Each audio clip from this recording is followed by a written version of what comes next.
ആലുവ ജില്ലാ സർക്കാർ ആശുപത്രിയിൽ ഓപ്പറേഷൻ തിയേറ്റർ അടച്ചിട്ടത് വിവാദത്തിൽ. ദൈനംദിനം ആയിരക്കണക്കിന് രോഗികൾ എത്തുന്ന ആശുപത്രിയാണിത്.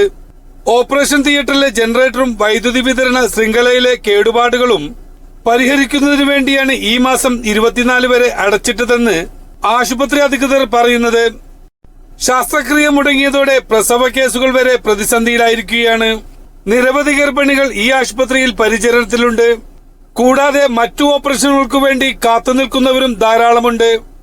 വൈദ്യുതി പ്രതിസന്ധി എത്രയും വേഗം പരിഹരിച്ച് ശസ്ത്രക്രിയ തിയേറ്റർ ഉടൻ തുറക്കണമെന്നാവശ്യപ്പെട്ട് SDPI പ്രവർത്തകർ ആശുപത്രിയിൽ ഉപരോധ സമരം നടത്തി.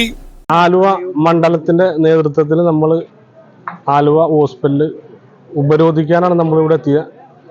ഇവിടെ 13-ാം തീയതി തുടങ്ങി ഇവിടെ ഓപ്പറേഷൻ നടക്കണില്ല. ഓപ്പറേഷൻ തിയേറ്റർ പൂട്ടിയിട്ടേക്കാണ്. കേരളത്തിൽ തന്നെ 6 കോടി രൂപ മുടക്കി 4 തിയേറ്ററും ഒപ്പമുള്ള ആധുനിക ഹോസ്പിറ്റലുകളിനെ വെല്ലുന്ന രീതിയിലുള്ള ഇവിടെ തിയേറ്ററാണ് ആലുവയിലുള്ളത്. ഇത് കഴിഞ്ഞ 2023 ഇവിടെ തകരാറ് പറയണ ഇവർ ജനറേറ്റർ ഇല്ലാന്ന് പറയണേ.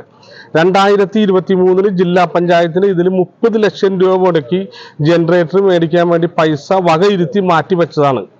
ആ പദ്ധതി കൃത്യമായിട്ട് ഇവർ ഫോളോ അപ്പ് ചെയ്യാതിരുന്നതിന്റെ ഭാഗമായിട്ടാണ് ആ പദ്ധതി പൂർത്തീകരിക്കാൻ കഴിയാതിരുന്നത്. ആ ജനറേറ്ററിന്റെ ഇല്ലാത്തത് കൊണ്ടാണ് ഇന്ന് ഇത്തരം ഉള്ളൊരു ഓപ്പറേഷൻ തിയേറ്റർ അടച്ചിടുന്ന ഒരു സാഹചര്യം ഉണ്ടായ. അതുപോലെ തന്നെ നമ്മൾ ഹോസ്പിറ്റൽ മൊത്തത്തിലെടുത്ത് നമ്മൾ പരിശോധിച്ച് നോക്കുകയാണെങ്കിൽ നമുക്ക് കൃത്യമായിട്ട് നമുക്ക് മനസ്സിലാക്കാൻ പറ്റുന്നത് ഇതിനകത്ത് 3 കോടി രൂപ മുടക്കി 2023 ആരോഗ്യ വകുപ്പ് മന്ത്രി വീണ ജോർജ് ഉദ്ഘാടനം ചെയ്ത നമ്മുടെ വൃദ്ധരുടെ വാർഡ് അത് ഇന്ന് വരെ അവർക്ക് തുടർന്ന് പ്രവർത്തിക്കാൻ അവർക്ക് സാധിച്ചിട്ടില്ല. 2 കോടി രൂപ മുടക്കി അതുപോലെ തന്നെ പ്രസവ വാർഡ് ഇവിടെ വർക്ക് പൂർത്തീകരിച്ച് അത് അവർക്ക് കൃത്യമായിട്ട് അവർക്ക് അത് ഉദ്ഘാടനം ചെയ്തിട്ട് കൃത്യമായിട്ട് അത് പൂർത്തീകരിക്കാൻ സാധിച്ചിട്ടില്ല അതിൻ്റെ അകത്ത്.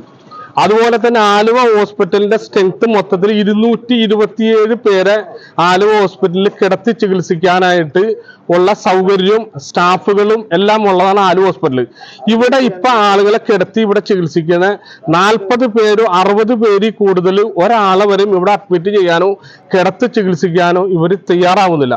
പിന്നെ അതുപോലെ തന്നെ ഇത്തരത്തിൽ ഇവിടെ ടോട്ടലി നമ്മൾ എടുത്ത് പരിശോധിച്ച് നോക്കുകയാണെങ്കിൽ ഇവിടെ ഇത്തരം ആധുനിക സംവിധാനങ്ങളുള്ള ഹോസ്പിറ്റലിൽ പ്രവർത്തിക്കുന്നത് ലൈസൻസ് ഇല്ലാത്ത ഒരു ഇലക്ട്രീഷ്യൻ വരെയാണെന്ന് ഇതിന്റെ അകത്തുള്ള മൊത്തം ഇലക്ട്രിക്കൽ വർക്ക് നടത്തിക്കൊള്ളുന്നത്.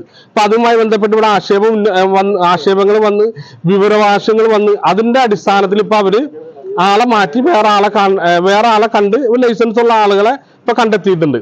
ഇത്തരം നമ്മൾ മൊത്തത്തിൽ എടുത്ത് നോക്കുകയാണെങ്കിൽ അതുപോലെ തന്നെ 2 കോടി രൂപ അടക്കം മുടക്കിയാണ് ഇവിടെ ഹീമോഫീലിയ രോഗികൾക്ക് ഇവിടെ കൃത്യമായിട്ട് അവർക്ക് ഇവിടെ തെറാപ്പിസ്റ്റ് ചെയ്യാനായിട്ട് ഇവിടെ സ്വിമ്മിംഗ് പൂൾ ഉണ്ടാക്കിയ അതുവരെ ഉദ്ഘാടനം ചെയ്ത് അതിന്റെ പ്രവർത്തനങ്ങൾ വരെ മുന്നോട്ട് ഇവർക്ക് പോകാൻ സാധിച്ചില്ല. മൊത്തത്തിൽ നമ്മൾ എടുത്ത് പരിശോധിച്ച് നോക്കുകയാണെങ്കിൽ ഇതിന്റെ അകത്ത് HMC മീറ്റിംഗ് ഉണ്ട്. 3 മാസം കൂടുന്ന HMC മീറ്റിംഗിന്റെ അകത്ത് ജില്ലാ പഞ്ചായത്ത് പ്രസിഡന്റ് ചെയർമാനും അതിന്റെ അകത്ത് കൺവീനറായിട്ട് ഇവിടുത്തെ സൂപ്രണ്ടുമാണ് വന്നത്.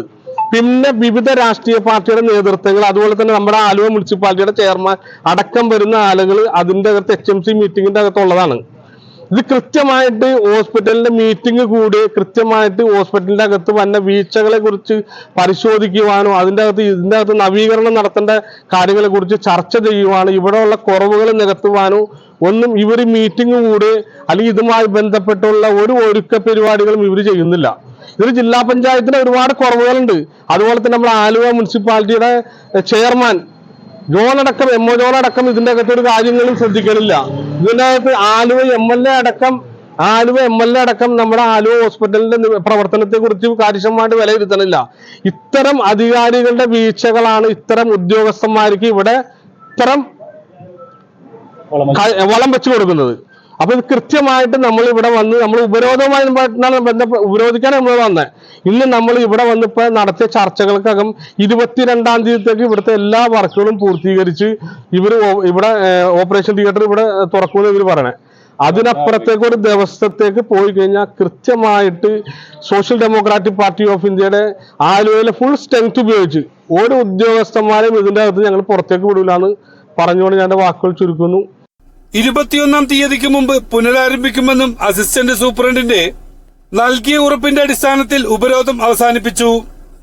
21-ാം തീയതിക്ക് ഓപ്പറേഷൻ തിയേറ്റർ പ്രവർത്തനം ആരംഭിച്ചില്ലെങ്കിൽ ശക്തമായ പ്രതിഷേധം സംഘടിപ്പിക്കുമെന്ന് നേതാക്കൾ പറഞ്ഞു. SDPI എറണാകുളം ജില്ലാ പ്രസിഡന്റ് റഷീദ് എടയപ്പുറം, ജില്ലാ കമ്മിറ്റി അംഗം NK നൌഷാദ്, ആലുവ മണ്ഡലം കമ്മിറ്റി പ്രസിഡന്റ് KM അബു, മണ്ഡലം സെക്രട്ടറി ആഷിഖ് നാലാമയിൽ തുടങ്ങിയവരുടെ നേതൃത്വത്തിലായിരുന്നു ഉപരോധം. ന്യൂസ് 95 ആലുവ.